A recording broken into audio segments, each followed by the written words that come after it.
This is the MTN Noon News.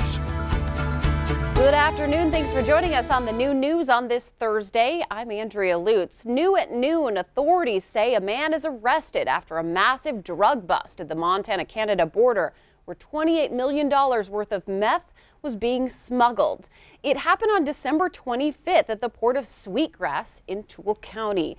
Canadian officers pulled over a semi-truck that was hauling produce for further inspection. The officers uncovered 228 kilograms of meth. That's about 2 million individual doses. Officers arrested the driver, a 38-year-old man out of Calgary. Polson police continue to investigate after arresting a Florida man for making threats to shoot up a Polson elementary school. Lind Lamson was arrested Tuesday in Miami, where he lives, and Polson police say they became aware on Saturday of vague threats of violence. They found Lamson texted a Lake County resident about plans to obtain guns, travel to Polson, and conduct a mass shooting at Cherry Valley Elementary School. A motive is still unclear. It's fantastic when a community member gets some information like this, that they share it with law enforcement. I mean, it was 3 days by the time we were notified to the time that he was taken into custody on the other side of the country. That's really quick, and none of that would have got done had somebody not come forward and communicated that info to us.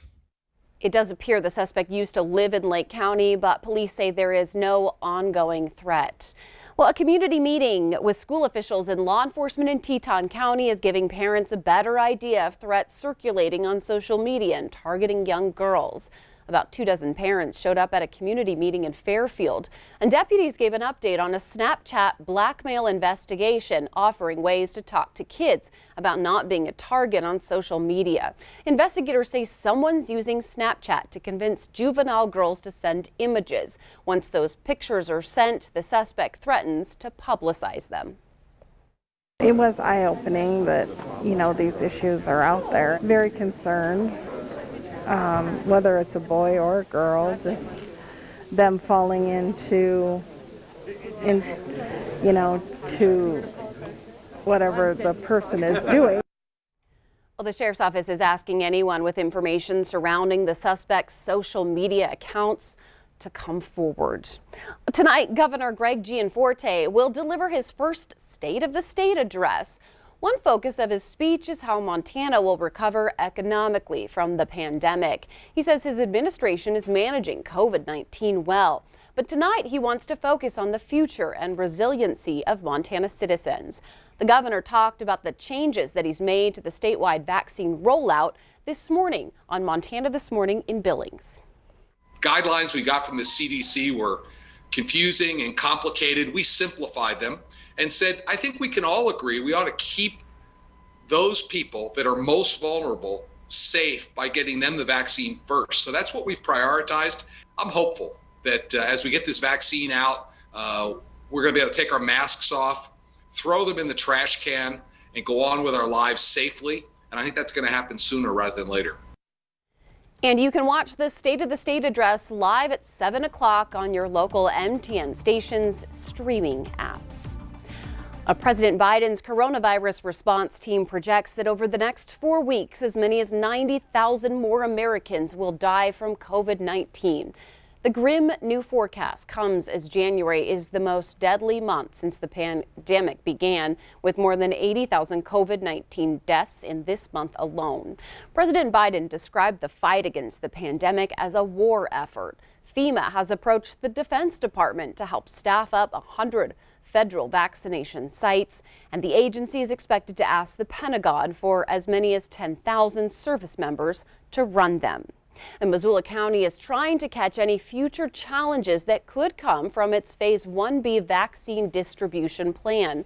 Well, every available spot at the clinics that most recently were held was reserved, and it seems a nationwide shortage is making it nearly impossible for officials to know how long it will take to vaccinate Missoula County. They hope to get fully vaccinated in Phase 1B by February. That's about 40,000 residents. Missoula County also has 26 providers to administer vaccines. We are inching closer to the weekend, so of course we're thinking about that weather, aren't we, Miller? We're getting excited, aren't we? You know it's warming up out there, Andrea.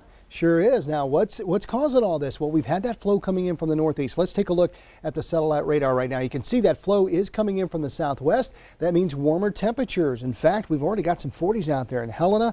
Great Falls at 47. We still got some cold spots, though. Glasgow at 25. Glendive at about 23. Along the High Line, we're in the 20s as well. But we're going to stay on the warm side for the next few days. But there's another big cool down coming and maybe a better opportunity for snow. I'll tell you about that with the main forecast coming up here in just a bit. All right, Miller, thank you. There are some more warnings on hand sanitizers coming out of Mexico. The FDA has placed an import alert on product nationwide until it can do a full safety review. Batches of Mexican sanitizers tested in October and November showed 84% were dangerous because they contain methanol. Methanol, of course, can be toxic if it's absorbed through the skin and deadly if it is swallowed. Billings criminals have found a new way to make some money. They're stealing catalytic converters from vehicles all over town. The catalytic converters control exhaust emissions and contain precious metals worth big money for some recycling companies. Police have seen an increase in thefts in recent months, and commercial businesses with large fleets seem to be a main target. But plenty of regular people are victims, it seems, as well. Police say this issue is sparked, though, by another problem that's constantly plaguing Billings. This all kind of falls back to some of the drug trade, too, a little bit, is people are stealing this stuff to get money to support some type of a habit. We did speak with a body shop owner who says it can take as little as 90 seconds to remove a catalytic converter, and he's had to replace about 140 of them since August. The man who led authorities on a high-speed chase in Billings after attempting to kidnap a woman is being held in jail on $1 million bond. Well, it was a bizarre series of events this morning in Yellowstone County District Court. That's because the suspect, 34-year-old Terry Smith, couldn't see his attorney, saying deputies broke his glasses during the arrest. So the judge had Smith transported from video into the courtroom, where again he said he couldn't read the charging documents. Prosecutors say 105 cars had to swerve around Smith as he was traveling the wrong way on Interstate 94, trying to flee after that attempted abduction. He did plead not guilty to the charges today. Travel options are expanding at Glacier Park International Airport in Kalispell with new flights to Minneapolis starting in May. Sun Country Airlines will offer flights to Minneapolis twice a week running from May until October.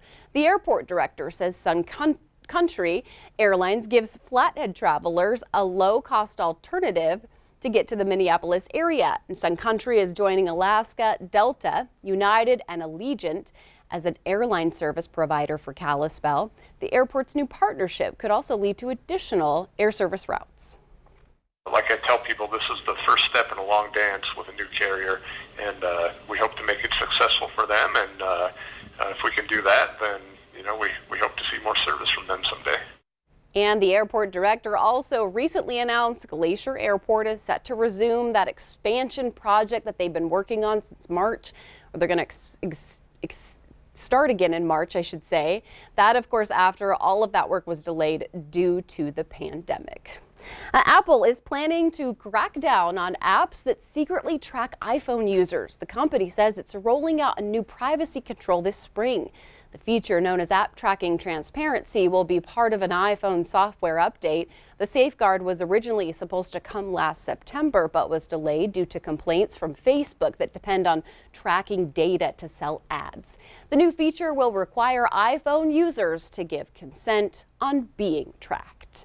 There is more news ahead on today's Noon News, including taking a look at the new and improved ice skating pavilion in Bozeman. If you remember, it was once destroyed by heavy snow. But first, Miller Robson's back in with a look at that statewide weather forecast.